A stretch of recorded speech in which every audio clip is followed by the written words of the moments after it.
Hello guys, welcome to my channel. Today I just picked up the new BMW i8. So I'll be living with this car for 2.5 days. I'll try to cover every perspective of the car.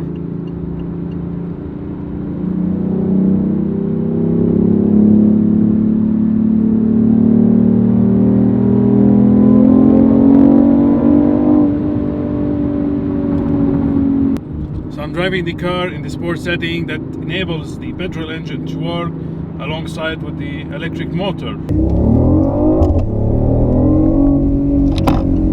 My first impression, the car really sounds so good from the inside. I know it's enhanced, but it sounds really good, man. Listen to that.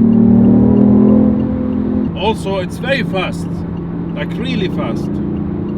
This electric motor pick up the speed like so fast. The torque is available, there is no lag in the car.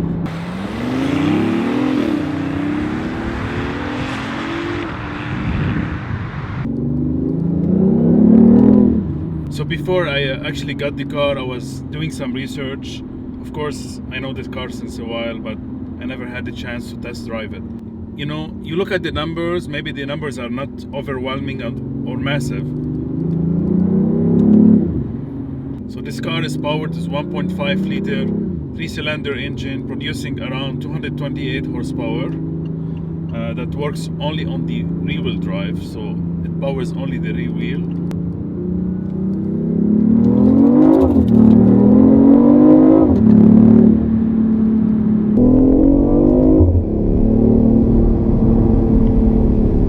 So this car is hybrid, this synchronous motor, electric motor, you know, that works alongside with the gasoline engine and producing around 129 brake horsepower and 250 Newton meters of torque. So together the car is producing 357 brake horsepower and 549 Newton meters of torque. Of course the torque is really low down there, so you know there's no lag whatsoever. This is the basic entry engine from the Mini Cooper.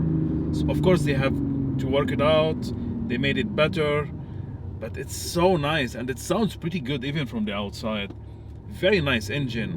I mean, just to show you BMW, they are capable of producing amazing cars. I mean, they can make this car so powerful and it can compete to any other car in the market, but with a small engine and 2 electric motors, I mentioned one, but there is another one actually, and they are able to produce this powerful beast.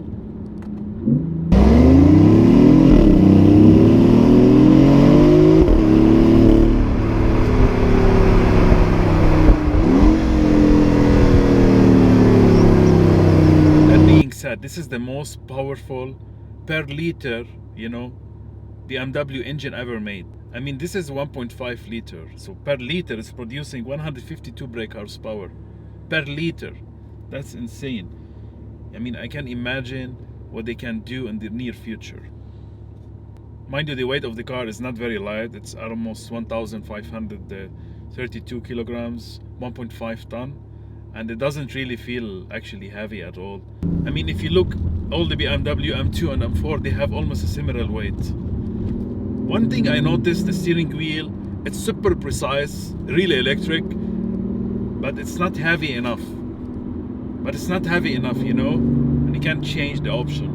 I was expecting a little bit, heavier steering wheel. Also, I really wish they installed, the AM steering wheel, because this one here, even it looked good and different, like distinctive than the other models. It's thick, but it doesn't have the soft leather. So the steering wheel, I believe I will definitely change it if I can. Have it installed, from the AM Performance, custom made or something.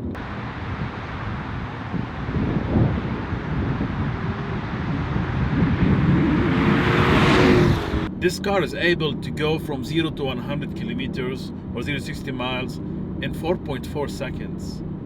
I mean, the website say 4.2. It's 0.2 per second faster than the Roadster, which is still amazing. Just 0.2 seconds, that's it. I mean, listen to that engine, really.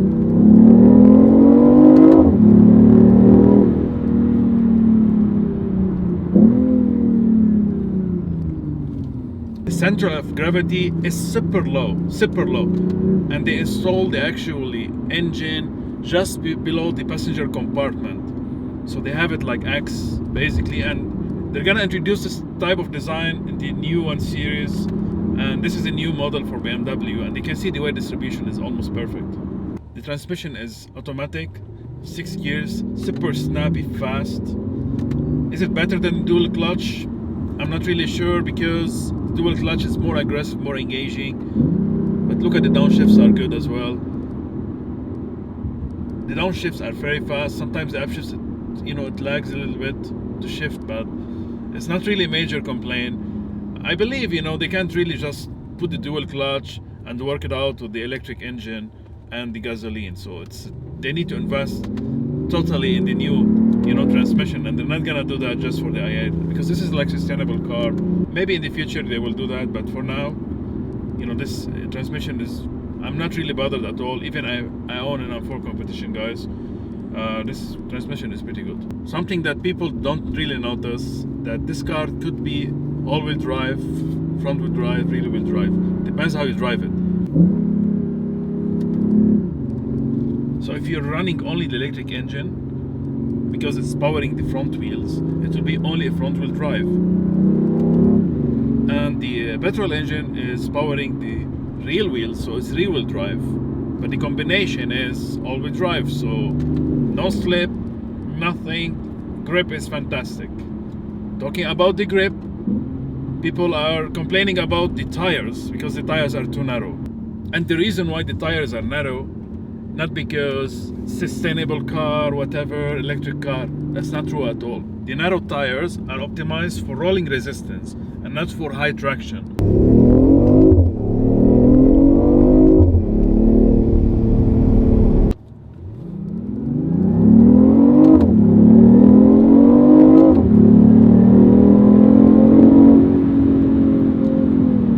Very fast car. And it's really fun. It's not boring. I mean, I start to understand really what's the point of this car. I had it since yesterday. I made a video POV, just understanding the car, driving the car at night with no traffic, pushing the car, listening to the sound, see how it drives, how I got the feedback. And I'm gonna link that video below. You can see it. It's a really nice video, guys.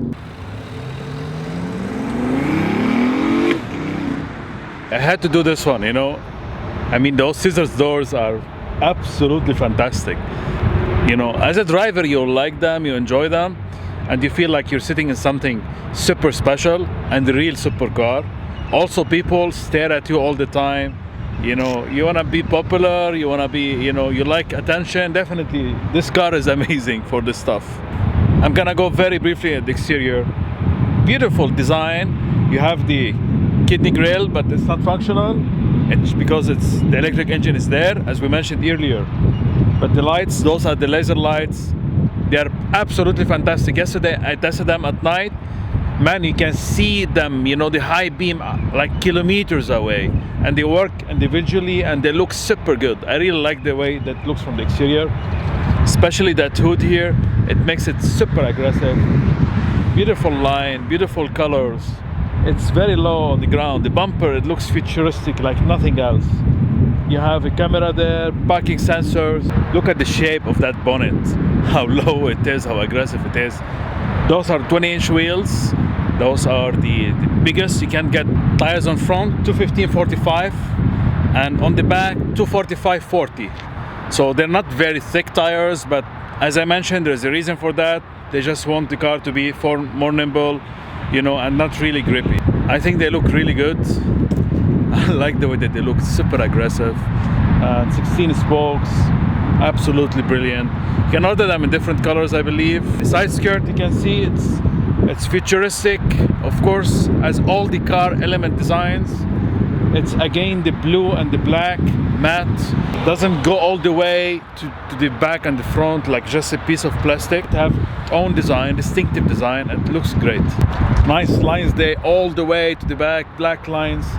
And this gap here, it's just fantastic. Look, I can put my whole hand inside just for aerodynamic purposes, for design purposes. The lights looks great. The bumper, the exhaust is hidden. It's not there. You have the eDrive, the i8, the logo. I think the back looks great. Imagine those wheels are like 265 or 285. I think the car looks even better, but unfortunately they are 245, and that's the way it is for now. I mean, even the hypercar market are doing hybrid because they believe that's the best combination of having, not so huge engine, with high liter capacity, and they're thirsty for gasoline. It's normal when you have a big engine, it's difficult to have, a clean engine, even with the new technology and all the stuff. They put turbos, they remove the reciprocal charge, then they decrease the capacity of the engine. But in order to have the supernatural aspirated power with that hyper performance or supercar performance like this car, you have to have a combination with electric. That's the way it is, unfortunately. But if all electric hybrid cars like this, I'd be super happy, really. I will be super happy. I don't mind that. Man, this car is beautiful to drive. It's so easy to change lanes, to move from left to right. It's super nimble. And you can feel it's much lighter. Like most BMW cars, they tend to have a lighter feeling for their cars.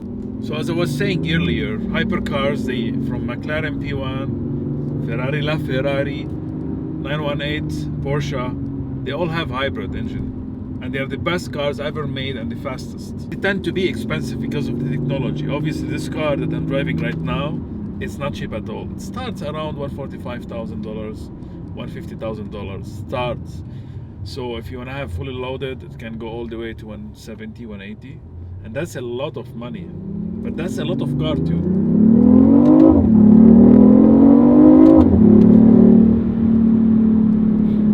Man, it's so good, really good. It doesn't rev so high, almost 6,500. Obviously, a lot of that noise coming from the speakers. And people are complaining about that since a while. But it's not a bad noise at all. It's synthetic somehow, but I don't care anymore because I've been driving the M cars since a while and I get used on that. Actually, I like it now. It's like a must, because you're not gonna have so much fun if the car is super isolated. You're gonna miss a lot of that noise, but not anymore because, by having that technology, I think it works. If it doesn't work, they could have stopped it since a while, but they didn't. So that means people like it.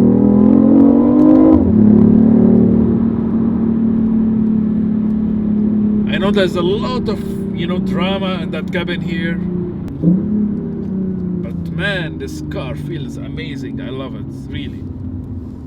It's my favorite BMW. Yes, it is.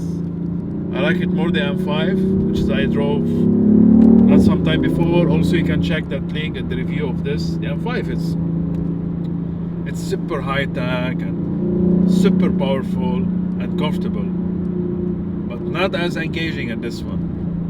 I'm really surprised myself. I'm saying this is a really engaging car. It's not just a car they put like that in the market just to fill up a gap, and to compete with the others. They didn't do that. A lot of research have been done. They had the prototype. They've been hyping it and talking about it since years. Now almost 4 years or 4.5 years, and this car still look amazing, like nothing on the market really. Any car you see on the road, it looks different in this car. I mean, I just stopped there, I got batteries for my microphone, and people stares, man.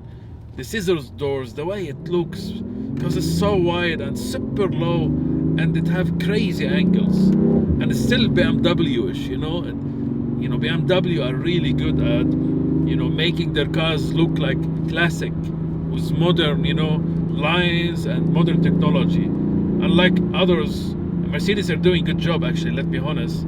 And Audi, they are too conservative about design. They don't want to put too much risk of designing a new, model, basically, or changing the way that car looks. But Japanese and Koreans are flamboyant when it comes to that. Every new model, the car is just totally different, for most part. And this car is super light, using super light materials. It have only two models, two pieces stuck together, the top and the chassis part, and they are made from carbon fiber reinforced plastic.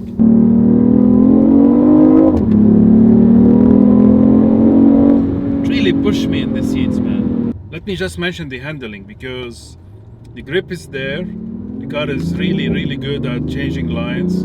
Feedback for the steering wheel is precise and accurate, sublime.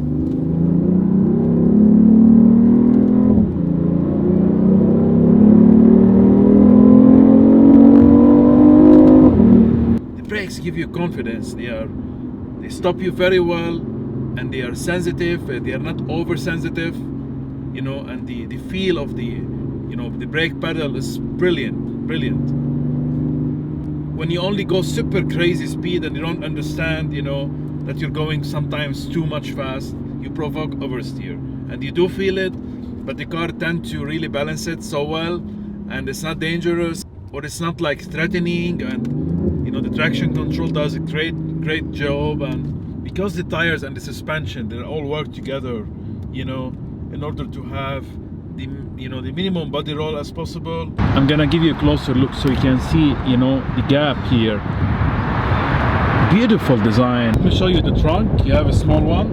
You have to open this one, and you can see I put just some of my equipments here, and it's fairly size. You have to always remember to close it, and it's easy to pull it out, as you can see. So just remember to close, otherwise it will keep bumping. But the glass is very nice. Look at this carbon structure. Very nice. It's carbon reinforced plastic, and it looks great. So the car is super light. So the glass is very thin, guys. It's Gorilla Glass. You have it same as your smartphone. It's very rigid and strong, at the same time it's thin and light. So that's the new glass. Hopefully they are gonna put them on all the different cars. In order to have security for your car, they kept, you know, manually here to open the door in case the battery ran out and you don't have the spare key. While using the car only electric, using the eDrive, you're gonna have the tires, the front wheel tires only working. So it's gonna be front wheel drive, but the range won't be so good. 11.6 kilowatt an hour, and it's not really big battery compared to Tesla. They have 75, even 100. Maybe the future gonna have more. So it's much smaller battery. But the good feature about it, you don't have to charge the car. But the good feature about it, that you don't need to charge it like other electric cars. It's a hybrid. You can charge it. You don't need to charge it all the time. Let me tell you why. If you drive the car in sports mode, it actually charges the battery. It doesn't charge it all the way up. I believe it charges 65 to 75%. I'm not sure if this model 2018 have the same capacity, because they increased the capacity of recharging using the sports mode back to the battery on the 2019 model up to 75%. So this one is a bit lower than that. So now I'm gonna switch it only to eDrive. It sounds really good, man, the electric. This is full acceleration.